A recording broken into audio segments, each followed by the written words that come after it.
Hello, hello. Welcome back to the NoDDCast. Once Yes. again, we're in a different room. Because, consistency is key. Although, to be fair, consistency, as far as I'm concerned, is for custard and gravy and nothing else. So it's all good. Listen, if consistency is the key, it helps that I can never find my keys. So, can't find the keys, can't find the consistency. So you're saying that consistency gets you into your house? Well, I was that tired yesterday to try and get into my own house with my work clocking in card.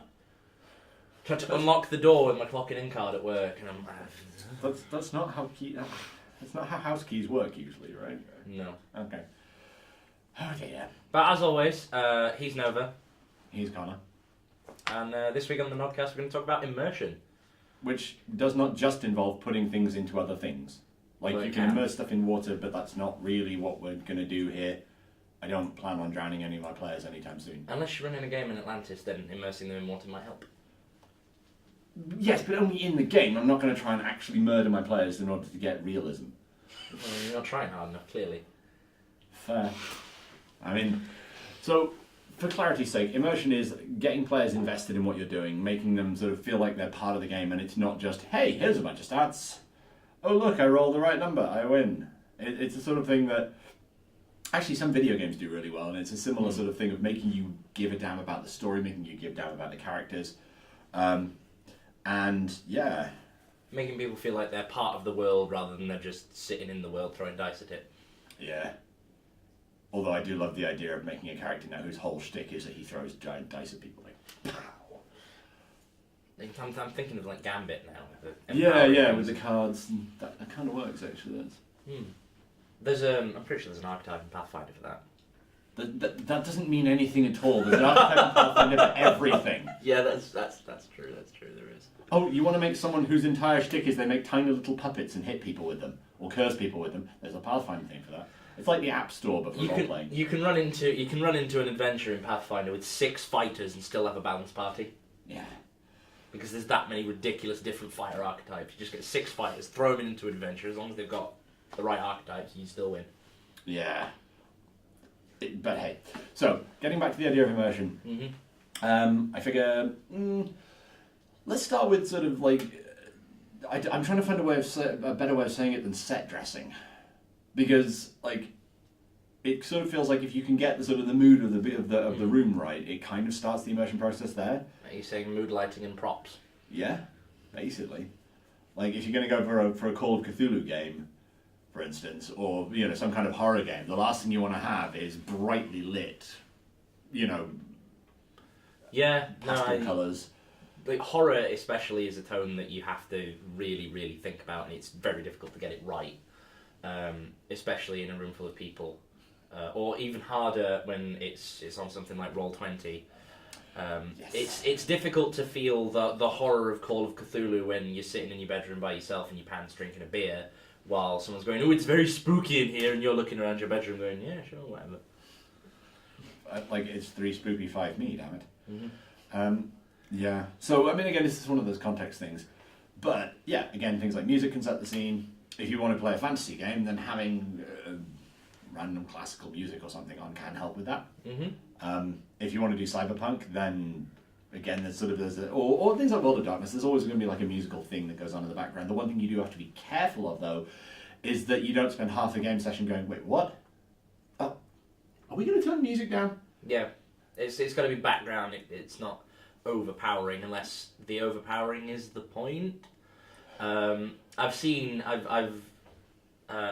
of a 5th ed game on Roll20 at the minute, and one of the things the GM does is boss fight music. And he did a really interesting boss fight, I think it was last week, where we've just come through this game show type thing. It makes sense in context, but basically we've been put in this game show by this mannequin that had been awakened and thought it was like an actual real person because it had a thing that made it alive. So it had set up this whole auditorium full of mannequins, and these mannequins were the audience because it had cast a spell on them to make them act like audience members. So there's this game show going on, and he's got music playing in the background. And the more we fight this mannequin, the more twisted and broken and mangled it becomes, and the more he was slowly turning the music up, to the point where the only thing we could hear was him and the music. We couldn't hear each other. We were all separated. We couldn't actually hear each other to communicate until one person hit the mannequin hard enough and the music just stopped. And I looked at one of the other players who was trying to tell me something. I just went, show me what you need me to do. And then the boss fight ended. But it was the fact that the music was slowly being turned up. Oh, that's nice. That's to neat. Stop the players from actually being able to hear each other and coordinate themselves. That's really neat. At least I think he was. It might just have been the fact that I'm deaf and I couldn't hear people talking properly. But I thought if that's what he was doing, that was genius. That's the thing, though. That you do get things like that where people come up with a thing which, I mean, okay, that wouldn't necessarily work all the time, but for that one setting, for that one specific example, that's brilliant. And also, like, that sort of having those individual moments where people will remember is kind of part of what gets people to remember the stories and to remember the things that you do. The problem is, like, the most memorable thing I've got for this is actually not it's sort of role-playing, so it has role-playing elements, is a Mass Effect thing. Because, and okay, there are going to be other examples of this, but, like, one of the best ways for me for immersing, I might be moving on slightly here, so we might want to come back to music in a bit, but is giving your players something that they can agree on. And usually it's, see that guy over there? You hate him. I'm gonna make you hate this guy. And if you can get all the players to hate the same person, then they will pull together as a team in ways that they don't otherwise. And the best example I can think of this is in the first Mass Effect game, where you are given the awful choice of you have two teams out there at the moment with one person that you should presumably care about on each team. The nuke is going to go off in 5 minutes. You've got time to get to one of these two teams and save them. Yeah. But not both. So which one are you going to save and which one's going to die? So they make you make the choice. And then less than 5 minutes later, the villain shows up and basically gloats about the fact that you just had to leave one of your people to die. And that, for a lot of people, is the point where it goes from, oh, he's a compelling bad guy, to, I'm going to kill you. And at that point, that's immersion. Yes. You're invested, you care, and it's at that point it becomes more than just a stats game. Yeah. And having the ability, it's one of the things that unfortunately I've never been able to really capture in a role-playing game because things never quite tie together. But the idea of giving the players that moment of, bam, something, you know that character you just cared about? I just killed them, and now I'm going to grind it into your face. And if you can get that right, and not too much, but just sort of get the tone right, then you can get players to just jump on that, and they buy in at that point. A friend of mine tells a story of something she did recently in the game she was running. She'd set up this NPC for the party to be friends with. This NPC had given them the quest, and this NPC. The party really loved this NPC. Even the characters that didn't particularly like this NPC were like, this person is part of the story. They're part of the world. They're a valuable member of the little family, little team we've got going on here. Even if I'm not overly fond of them. And wait. What's this we've got here? This weird sort of like video thing. And wait, that's our NPC friend. We found this like tape in an alleyway. That's our NPC friend. Who's this guy? Oh no! What the hell? And the guy on the video like murders this guy brutally, and then looks at the camera and goes, "You're next." Like all of the party were like, "Did he just kill Ulash? Did he just kill Ulash? Oh no, he's gonna die. He's going down. He's going down." And that for the person who's GMing was the moment where they were like, where she was like, "Yeah, I've created a compelling world here. I've done well." That's nice. And it's exactly what I was saying. Yeah, you give the players someone where they're like, "Oh, you are dead. I kill you now," and then they go after it. But then again, like, I remember. Did I tell the story about the theatre on a previous show? Yeah, I think you might have done. If you hadn't catched a previous show, there was a game. And in this case, it was at one point during their Saving the World adventure, they went through a small theatre which looked like a run-down place. The instruments were all awful. It was a bit like tatty and so on. And they decided to save the theatre. And the GM had to go away and come up with all sorts of plot to deal with that. But the players went, "Can we do that?" And then they just bought into the idea of saving this theatre rather than, and the GM's like, "But the apocalypse, it's there. It's too late. We're immersed in the theatre now." Yeah. We're doing the thing. Someone else can solve that problem. Ladies and gentlemen, we apologise for the interruption to this broadcast. We are currently experiencing some technical difficulties. Anyway, what were we talking about? We were talking about the technical problems we just had, which involved us having to stop the filming because something went wrong with the camera. It's Richard's fault. Honestly, Richard is very responsible, so if anything does go wrong, he's probably responsible. Yes. So we're back, and we're still talking about immersion. What were we talking about before? We talked about making the players hate the right person, or in some cases hate the wrong person. But to hell with it, you go with it anyway.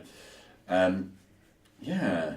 The thing is, like, the other side of immersion for me is making a world that has things in it for people to care about. Because if, like, all the players know is what they're doing right here, then there's nothing really to stretch out beyond what they're doing. But if you can give them little extra details, or, I mean, like, for instance, I ran a game which involved people being high-powered political types. And so they didn't have to do anything themselves. They had people for that. You know, if you want to rouse a rabble and go and burn that thing over there. You don't do that yourself. That's what your people are for. If you want to, like, there was a certain amount of going and making nice with the nobles that they, in theory, did themselves. But again, it was just a question of dispense resources. And one of the problems I had with immersion in that game was I didn't have enough detail about the city that they lived in. So I ended up having to come up with more stuff about this district, that place over there, the sewer systems, all this sort of thing. And if you can come up with the more sort of secondary details that aren't strictly what we're doing here, the easier it is to get players to care about stuff. Because, I mean, like, we go back to the example of the theatre earlier, the extra detail that was given about the theatre that made it look run down, that made it look like it was falling on hard times, that was what got the players invested. It was the little extra bits. It was unfortunately for the GM, it's going that extra mile to give the players something to care about.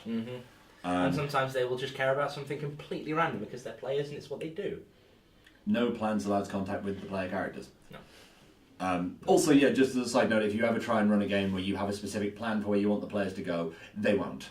They will not. Going back to the thing we were talking about earlier about horror, I have appropriately a horror story, which you are slightly responsible for, at least in part. Okay, go on. I designed an encounter. I've been building up to this little encounter for a while with a surgeon set in the Fallout universe, which for those that don't know is 1950s culture, post-nuclear apocalypse future. So there's this surgeon who's been living in this hospital for a good 200 or so years, and he's a creature called a ghoul. His skin started rotting off. He's basically immortal, and he's also going insane. He started losing his memory. So in order to combat his memory loss, he's gone, right, I need to find a way to cure this or reverse this or slow this down because I don't want to go feral. I don't want to basically become a mindless zombie. So he started kidnapping people. And he kidnaps people, operates on their brains to try and find a way to reverse the process, skin grafts to try and reverse the visible rotting, trying to turn himself back into a human. Now the players are investigating some missing people. And all the signs have led them back to this hospital, and they have kind of a vague idea of what's happening. So I wanted this to be quite a sort of creepy setup. So, they walk up to the front doors and they can see hundreds of almost feral ghouls milling around in the entranceway. So they went, right, okay, we don't want to go through there, we'll go upstairs. They get into the second floor. And I start describing, I start trying to set the atmosphere. I start saying, okay, so you've got, it's dark, there's dust everywhere, it doesn't look like anyone's actually been in this room in 200 years. You can hear a small scuffle going on out in the corridor, two ghouls sort of trying to determine whether or not they're still completely there. Then there's an announcement that's made, and it's everyone with a green surgical scrub on, head to the operating room now. So you've got these ghouls trying to work out if the colour they've got is green, and I'm trying to, do it in a sort of, you green, don't know, trying to set the sort of these people are, in horrible states. They don't know who they are anymore. And then the players happened. One player charges forth with a broadsword, kills one of them, grabs the other and starts trying to interrogate them. And this person is, they're not all there anymore. So they finally decide, okay, this one's wearing a green scrub. I put the green scrub on. You're a robot. Okay, I need to look like a ghoul. Scoop. Spread. I'm a ghoul now! And I'm like, oh, for God's sake. There goes the horror atmosphere. Right, okay. You guys are going to head down to the basement. I'll try and get the horror atmosphere back. I'll describe how creepy it is. All these ghouls just standing in a line, kind of bear in mind that when we're talking about the zombie metaphor earlier, it's not a bad one here. So the expected thing for feral ghouls and ghouls of both, is that they will just shamble at you and try and eat your face. But in this case, they're just sort of standing in a line, sort of like... waiting. And then the mutant character discovers that the surgeon doesn't want his mutant skin because it's bad, so he marches to the front of this line of ghouls and stands there expecting to lodge a complaint with management. So at the front of the line, you've got an angry mutant who wants to make a complaint, and at the back of the line, you've got a robot wearing a surgical scrub with innards spread on its face. And I'm trying to set a horror atmosphere here. And the horror atmosphere is now dead and gone. So any sort of... And what I was going to do was basically use the horror atmosphere to set up this guy as a horrible, horrible bastard of a villain. Like, he's doing what he's doing. He's murdering and butchering and torturing innocent people because he's a coward and he's selfish. But the players didn't really get any of that. So when they made the decision to, okay, we'll take this enormous bribe and let you walk away alive, it kind of lost all of the impact that I wanted it to have, because the atmosphere that I wanted to immerse the players in didn't happen. See, that explains a lot. For context, Connor, because this is a Fallout game, the Fallout games have radios. Like, you can listen to the radio while you play them. And therefore, Connor puts out a show every week, which is 3 hours, mostly music, and some like talk radio stuff in between. And we let the guy go. We were like, yeah, okay, we came here to rescue hostages. We're rescuing hostages. Let's go. And then the next week, the radio hated us. Like, they really hated us. Like, everything that people said about it was like, I can't believe you let that guy escape. We were like, but wow. This feels a bit out of left field here. And it now makes a lot more sense now that you're like, yeah, this was meant to be a horror show, damn it. And we're like, ooh. Yeah, it's like watching a horror movie, like watching a Friday the 13th movie, and at the end all the characters go, you know what, Jason? Off you go, mate. Here's a couple of quid on us. Go and buy yourself a pint and a sausage roll. Have a nice day, mate. Yeah. Oh, I'm sorry, Jason. Do you have problems? Here's 20p. Go and call someone who cares.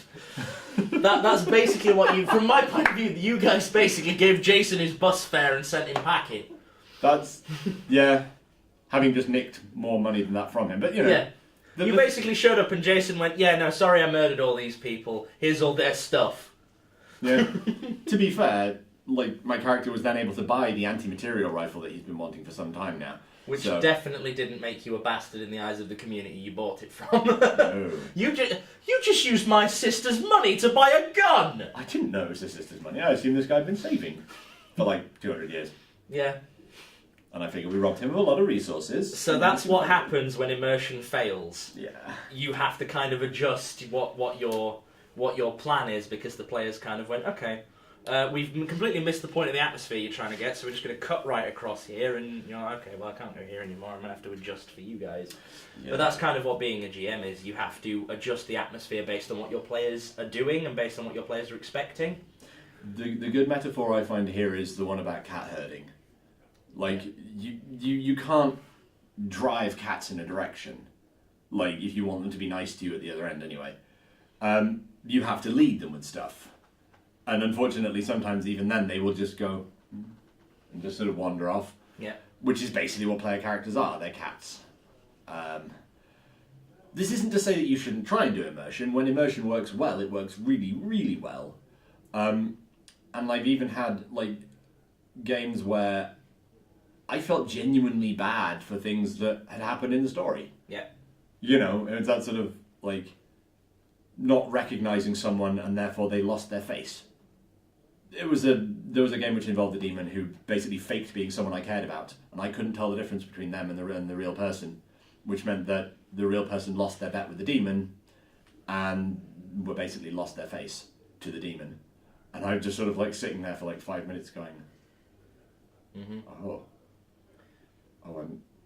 god, and the clues were there. Oh no, how did I not see that? Oh no.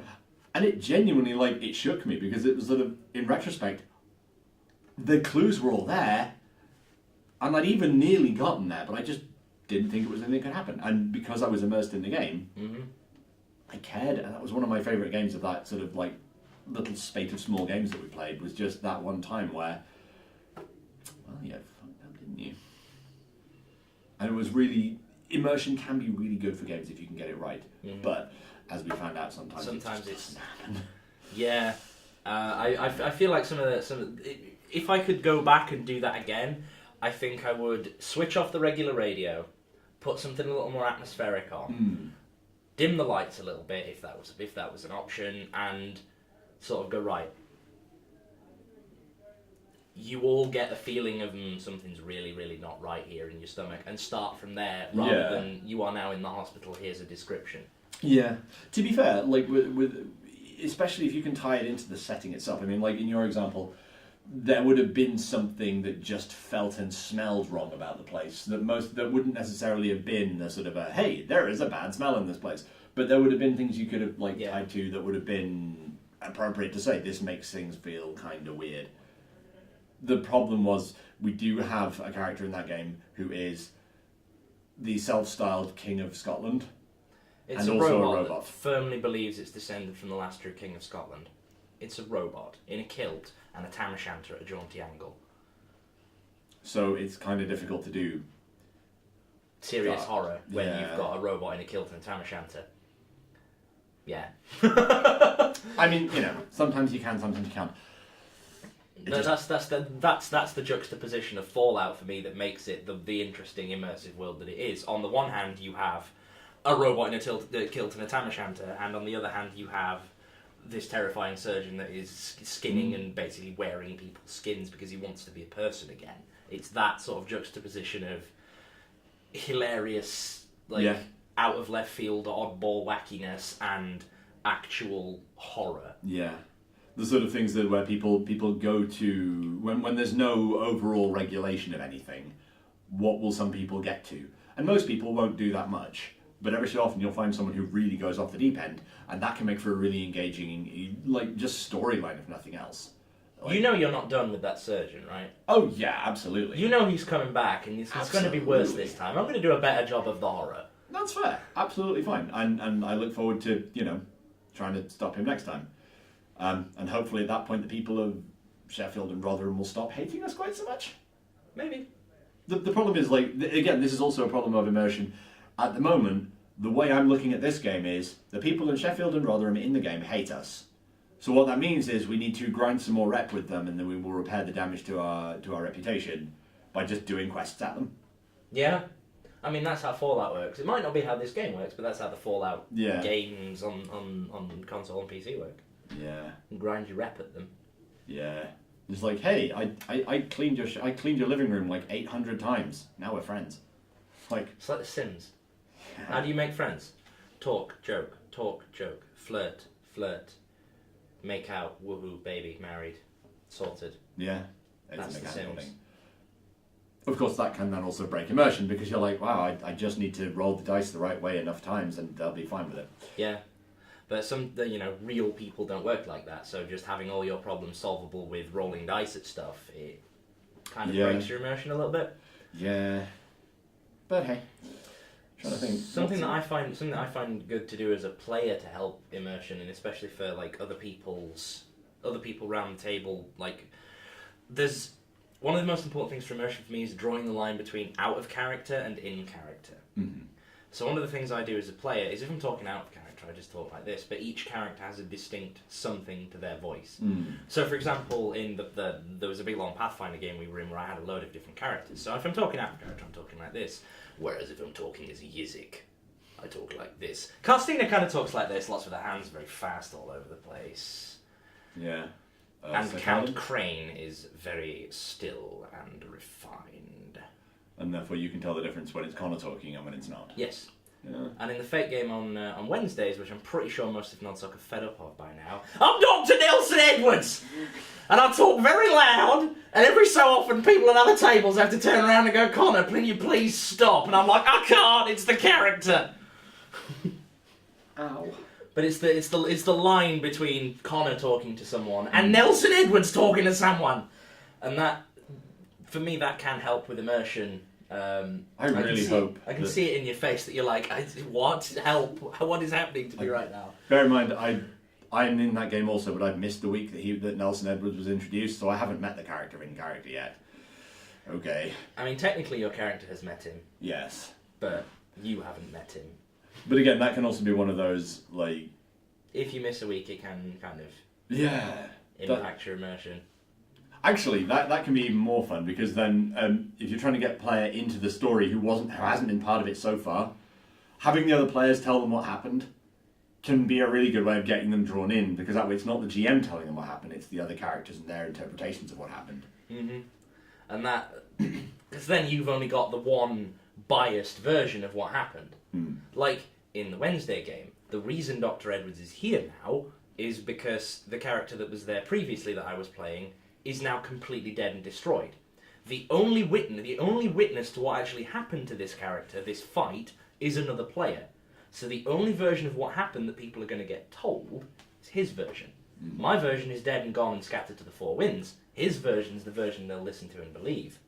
So when he says, this guy betrayed me so I killed him, everyone will go, oh, well, he must have been a traitor. Well, whereas the other character's version of events might have been, I was trying to protect all of you from this guy's psycho boss, so I lied to him to keep everything quiet, and then he murdered me.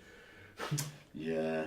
It's the two different versions, and getting players to tell other players and new players if they've missed stuff can, like you said, it can help build up the immersion, because then you out of character don't know what happened, so the only version you have is these very often very conflicting versions from other characters of what actually happened.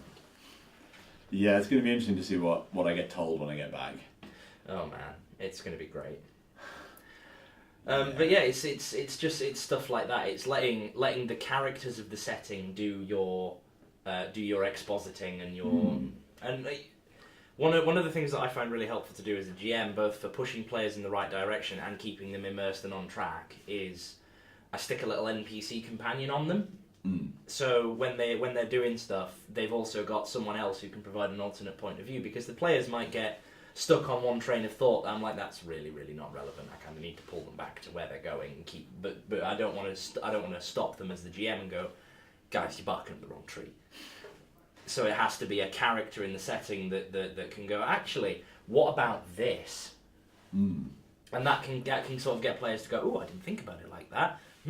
Let's build up a relationship with this character, because this character is obviously very smart and has lots of things to say that we might want to listen to in the future. And now we're invested in this character, so when the GM brutally murders them, we care about it. Yeah, and also it means that you can use subtle direction to, like you said, rather than just saying, "Hey guys, go that way." Yeah. Yeah, I like that actually. That's kind of cute. It keeps the immersion going, but also keeps your players on track. And it's one of those things where if you look at it sort of dispassionately, it is fairly obvious what you're doing, but the fact that you're not doing it like bluntly is nice. So that kind of can help people invest, I guess. That works. Huh.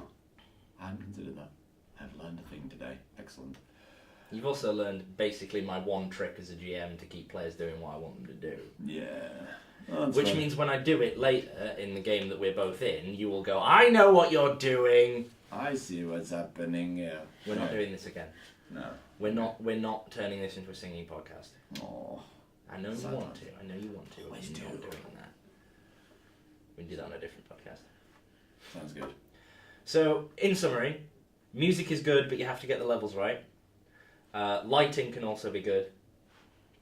Sometimes doing voices, sometimes not. Because if you can't do an accent, don't try and do that accent, because your players will laugh at you and you will break the immersion. Yeah, if what you're doing is blatantly not what you're trying to do, then it doesn't really work. That said, I mean, like, if you can't do an accent, and the whole point is that the character you're trying to portray is also trying to do the accent badly, then that can work. Yeah. And it's like, this guy turns up and he's totally Scottish. Okay, the new and Scottishness. Yeah, that can... And if that's what's meant to happen, then that's fine. Because people are like, that's not a Scottish accent. He's like, it totally is.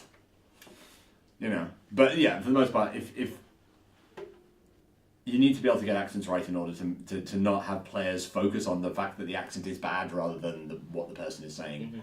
But sometimes some players, I know that some players are like, I kind of don't like it when the GM does voices. It feels really cheesy and forced to me, and I don't like it. of breaks my immersion because it's just my friend doing a funny voice, then it's again a lot of it does come down to individual players and what works for them. But and also by extension, it comes down to that thing that I think we've mentioned every single episode so far. I might be wrong, but I think we have, of communicate.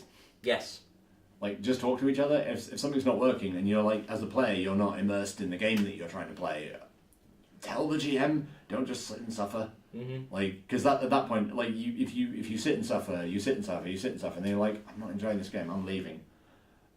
And at that point, you could not have done that. You could have stayed in and maybe done something to help fix it, or talk to people about fixing it, and then you can immerse yourself in the game again.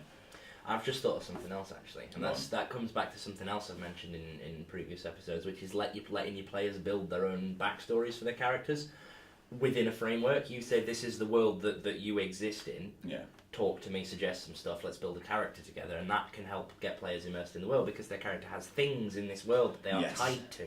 Yeah. And that are important to them. And it also gives them secondary motivations. So, saving the world is great, but if my character is a drow, and I go through an area, and as part of saving the world, we go through an area where there's a whole bunch of drow slaves, and no one else is a slave. Just saying, not terribly impressed. And then plot can come out of it. Yeah. But it's plot that the player created because of their backstory, and therefore they're guaranteed to be immersed in it. They're guaranteed to be invested in what's happening because they have that extra detail. Because they have, it comes down to extra details. It comes down to things you can add to the thing that make it more immersive. The fifth ed game I'm in, the guy running that basically said to each individual player, but we didn't know this until after we'd started. He went, right, there's one thing. This is a cool backstory. There's one thing I do want to add to it. This character here, he has done this thing to you in the past. How does that make your character feel? This guy has done this bad thing to this thing that you care about. How would your character have responded to that? And you build a response that your character would have given to this one particular guy that the GM's setting up to be the main villain. So it's like all of you have basically, you've come together because of outside forces and then all discovered that all of you really hate this guy. So you're like, hey, let's hang around because this guy's obviously up to something shady. Let's try and find out what it is. And it just so happens that we all hate him, so should we stop him? I think that's good. Mm-hmm. That's cool. And that's the thing that we're kind of doing at the minute. Nice.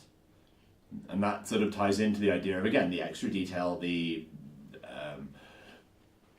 shared motivation, the shared motivator. I can't word. It's okay. But if you give people the thing that they want to do that pushes them all in the same direction, you end up with immersion, you end up with players investing, and you end up with better games. You do have to make sure that all your players are sort of up to speed, because sometimes people, if they're not fully invested, they can drift off a little bit, and then they'll come back and go, oh, I've missed a bit. Oh, well, doesn't matter, obviously. And then the lack of immersion can just get worse and worse and worse and worse and worse, until it comes to the point where the player's like, I don't really know what's happening. I have no investment in this game. Oh, you want me to shoot someone? Oh, okay. Yeah, sure. Or throw some dice here. Yeah, sure, whatevs. Yeah. Which feels bad as a player as well as a GM. It's like, I can see you sitting there not enjoying yourself, and I don't know what to do about it. Yeah. Yeah.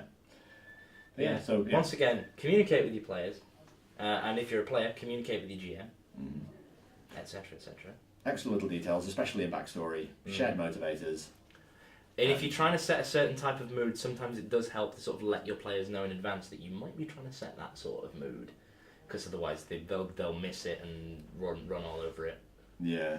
Well, that's the thing. Also, if you're after a sort of a Game of Thrones style game where like there's shades of grey everywhere and your players are all like, let's make strong, brave, and true characters. Wait, what? Why is there poison everywhere? Oh God. Yeah. No. Although sometimes that is funny. Yeah, but it's one of those things where, like, if you break the style of the game the players are expecting, and again, this comes back to communication, if the players are expecting game A and you give them game B, it can kind of spoil things. Yeah. Especially if they end up getting screwed over by the change, basically. Like I said, I'm reminded again of the All Guardsman thing. Yeah.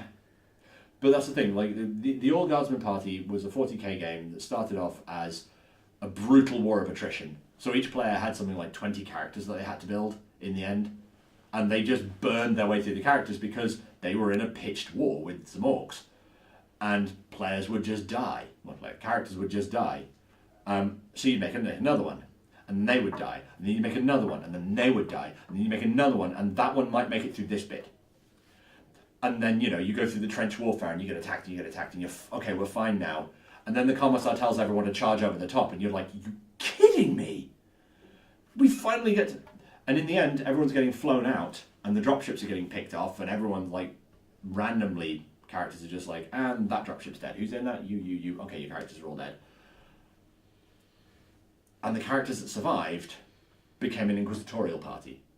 But that was the selection criteria. That was the recruitment process. Was make a character. They're probably dead. Yep, that one's dead. Next. And that immersed the characters because that was 40k, and that is what 40k is. 40k is brutal. There are some wars in which the legend goes that your average guardsman's lifespan is measured in seconds, and therefore when you go into that, that's what you expect. Mm-hmm. So the players buy into the immersion, and then they get angry at the GM and have to do their anger in character to the commissar if they want to, about the fact that they're now having to charge out of their safe trenches into the no man's land where the mines are. But then it's that shift at the end where it's like, oh hey, you remember that awful, brutal, horrible thing I've just done to you? Well, guess what? We're playing a different game now. Yep. And for some people, that's a sort of lower. Some people might be sitting there thinking, well, that was a hell of a session 0. I'm going to make sure this guy doesn't die. And some people are like, you know what? Nah, screw that. I'm done. Yeah. But again, it's about knowing your players and what they'd like and what they'd expect from certain games. And setting the expectations is kind of important for immersion as well. Right, I think we're in danger of repeating ourselves at this point. Should we do some GM questions? I think it sounds pretty good. Right, let's go over to GM questions. Okay, so welcome to the GM questions portion of the show. This is not Rob. Rob is dead. We've killed him and stuffed him in a cupboard somewhere, and we're never going to see him again. No, I'm kidding. He should hopefully be back next month. Instead, we have Becca here with us. Hello. So, the questions we've got 3 of them. Question number 1 is, I want to use music and imagery in my game. Is it worth it? And how do I make it good? It can certainly be worth it. As you guys were talking about immersion earlier, it can help sort of set the mood. So the way to it is you want to have background music, but you don't want it to have any words or sort of talking at the beginning, that sort of stuff in it. Because if it's got lyrics or words at the beginning, it can sort of break your players out. Your players are starting to focus on listening to the words instead of listening to what you're telling them or to a fight and paying attention. But having some in the background can certainly help immersion, and just also having good fight music during a boss battle and that sort of stuff really helps. If you use something on like a platform like Roll20, which some of us do, you can set it up on that to have different sounds for different screens. There is a site called Tabletop Audio, which has stuff like cave sounds, market sounds, which can be used to, like, when you're switching things, so trying to build the atmosphere that way. And you can just have like an image on the screen to just help get the atmosphere sort of across. So it certainly can help. Just you want to be sure that the players are aware it's going on in the background to help create the immersion, but not so much that they're too busy listening to it rather than paying attention to what's going on in the game. Mm-hmm. So, with regards to, like, if you're not running on Roll20, you've got like a TV screen in the room or something. Just having something up on there can sometimes help. You give them a frame of reference to look at. I'm gesturing over here because there's a TV off camera that way. But it can just give your players something to look at, something to focus on, and tie their mental image into.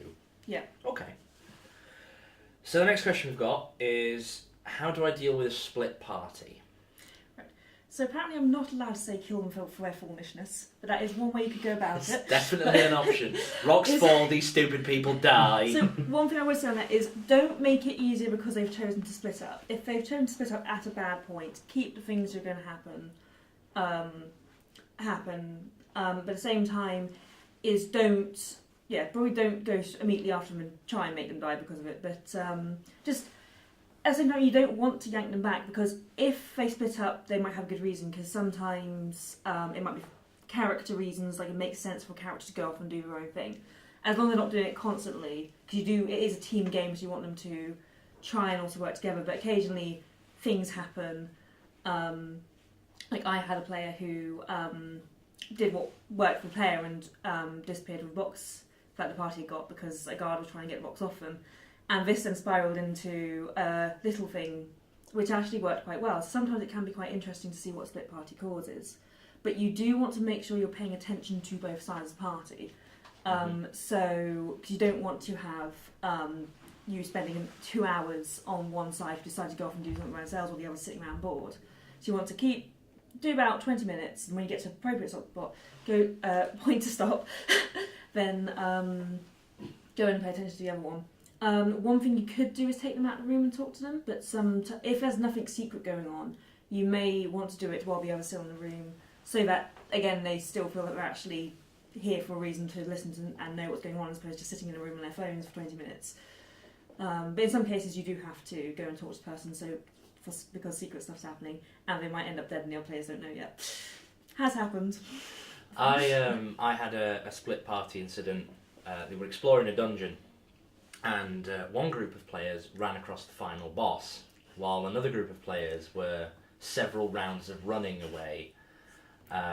So 4 of the players fought the final boss, while 2 of the players spent the entire final boss fight trying to run towards the sound of the fighting, and got there just as someone struck the final blow on the boss, and they just missed the entire last boss fight because they'd split the party. Yeah, because what you could try and do maybe in that case is try and have the boss do some talking and stuff to try and let the other people catch up if they know something going on.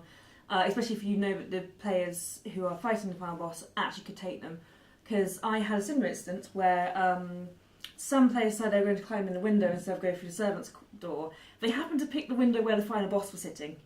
And it was meant to be a talk-to final boss anyway, but they decided to start the combat, so you've got 3 other characters trying to quickly hear the sound of combat happening and quickly trying to climb the window, while someone's... Actually, to start off with, he was the one winning against the Alice Hag because she was currently in human form. Then she turned into an Alice Hag and things started to go a little bit sideways. Yeah. Before one of the other players managed to cool things to stop so they could talk for a little bit. Yeah, the problem you have with that is you can have the final boss talk all they want, but if you've done a good job of making your players hate the final boss, they're not going to wait. Yeah. They're going to open fire. Yeah, and in that case, that's the problem saying as well, but this particular character wasn't going to let a punch to the face slide, so fought back. But if you can try and make players feel like they are doing something, in that case, it can feel a bit bad. So that just because these people went off ahead and started a final boss battle, we're going to miss out. If you can try and delay it in that case, but other times, just sometimes you do reap what you sow if you decide to split up.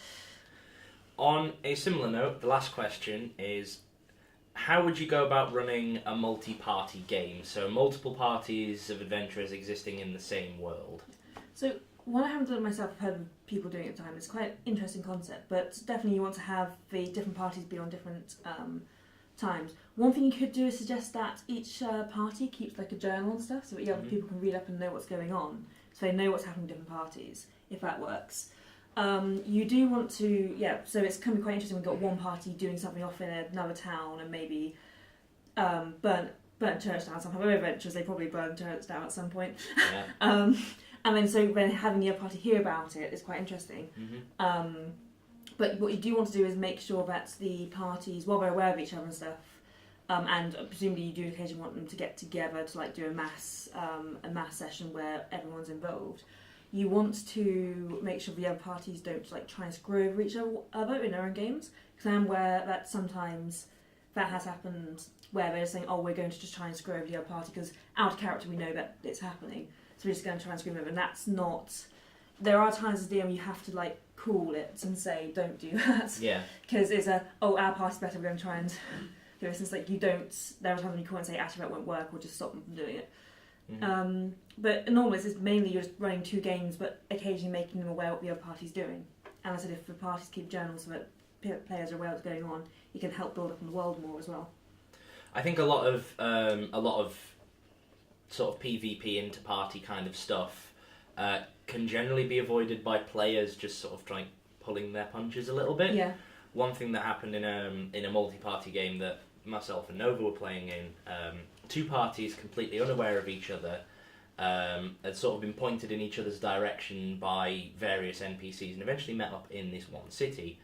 and the meetup started with a 4-way Mexican standoff in the middle of the street between the 8-foot lizard folk that was possessed by a demon, the summoner and her younger sister who summoned the angel that was originally sent to kill the demon, a monk who was trying to stop someone sneaking around in a church, and the person that was sneaking around in a church. So you've got people in different parties all sort of standing off with each other and going, hang on a minute, what are you doing here? Wait a minute, what are you doing here? And then all 12 of the different player characters sort of showed up, and we're all finally assembled in this street all going, what? Heh? And then we had a little conversation, but when you've got 12 people trying to have a conversation together and sort out what do we know, how are we going to move forward, it can get a little bit chaotic. So one of the problems I found with multi-party is the larger the parties get, the more difficult it is to link them together in the same game. Yeah, certainly. Because even if you get one party with a lot of players, it can be quite hard. It's always the splitting does happen. Going back to the previous question, is some people would split so they get some time on their own. But yeah, it can be worth trying it. But you've got to be aware that there are going to be troubles involved, like having 12 people try and talk to one another. It could also even be a solution to if you get a number of players where you've got too many players to run one game. It can be worth splitting them up so they're still playing the same game, but they're off in 2 separate places doing different things. Possibly even far enough away from each other that they can't influence what the other party's doing to take the temptation away. Certainly, yeah. Okay, I think that's all we've got for GM questions this week. If you do have any other questions, send them to what's our email address again? What's our email address? I don't know our email address. I should know this. nodsoc@sheffield.ac.uk.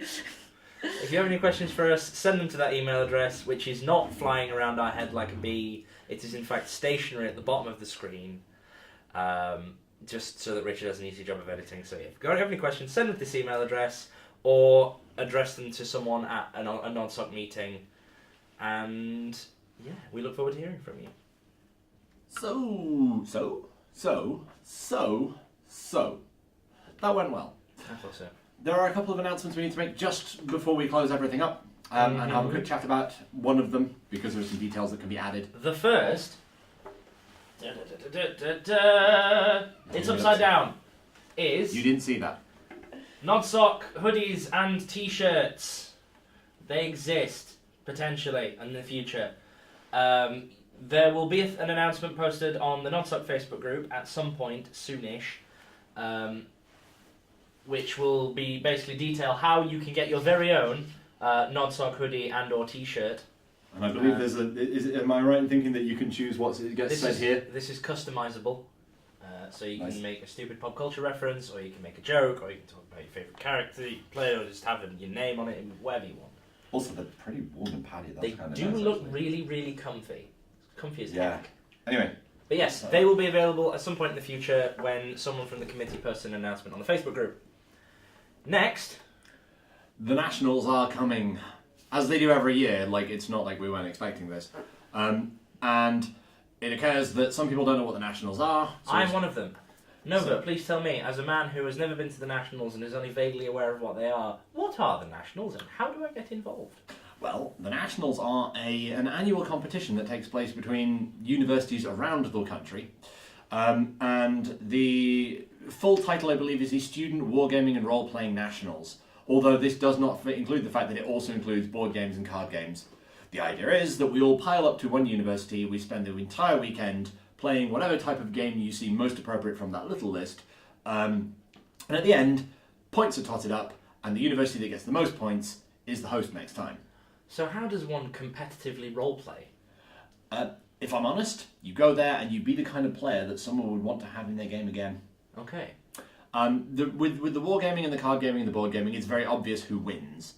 With the role playing, it tends to be down to the GM's discretion of like who they liked on the day. Generally, good things for that are: did you help keep other players involved? Did you keep things going? Did you maybe, if someone didn't know what the rules were, did you save the GM from having to tell them how it works by just going through this thing with them instead? Just generally be useful, generally be helpful, generally be fun to play with. If you're the kind of person who turns up and makes everyone else's game worse, you're not going to do very well. But the idea is that we've been going for... There was a time, and I don't want to sound like an old man, but there was, back into the day, there was a time when Sheffield used to win every other year. And the reason we used to win every other year is that you can't win when you're hosting. Mostly because all those people that would be winning you the points, you kind of need them to run the games and be the gophers and all that sort of thing. So what we're hoping to do this year is to start doing that again. We're going to try and get people to go with, we're going to try and have a great time, we're going to try and make it look good fun for other people, we're going to try and train the wargamers. I say train the wargamers, they don't need any help. They already play far too much as it is, so they'll do well. You can't insult the wargamers like that, some of them might watch the podcast. I'm not insulting them. Their preparation is immense. If they can, if they can find time between painting their models and stuff to actually watch the podcast. Actually, they might be able to do it while doing painting the models. Have it on the background. No, anyway. We're far too funny for that. They'd just laugh and ruin the painting. Oh, that'd be terrible. That'd be the worst. Oh god. Then they'd have to take all the paint off and reprime it. Oh god, that'd be the worst. It would be the worst. But we're planning on going. It's going to be in April. At some point soon, we'll try and get someone to post a link to the sign-ups, and basically, I believe there's a plan to organise a coach. People would have to sort their own accommodation. For the reference, I believe it's in Bradford this year. I believe it is. So we'll be trucking out basically as many people as we can persuade to go with us to Bradford to go and have a fantastic weekend. And win. And hopefully win. And even if we don't win, I have personal investment in beating Vague, because a very close friend of mine goes to Manchester Met, and I really want to beat him. So, Liam, I'm coming for you. Also, just as a side note, if you were watching earlier, which hopefully you were because you got to this bit, we're talking about immersion, about giving people, something they can really all pull behind. Should we just go and beat Vague? Yeah. Just saying. Just because of that one guy we know who's in that society. Yeah, let's all just, as long as we do better than Vague, that's a start. We want to win, but at least we do better than Vague. Sounds good. All right, then. Is there anything else we need to talk about? I was going to say we can do Big Bang Theory stuff at this point, but it looks like we're being kicked out. So no, we're out of there time, isn't unfortunately. It's a shame. So maybe next time. Yeah, we'll see what happens. But for now, thank you very much for watching, and we'll see you in a month-ish. Something like that. Bye.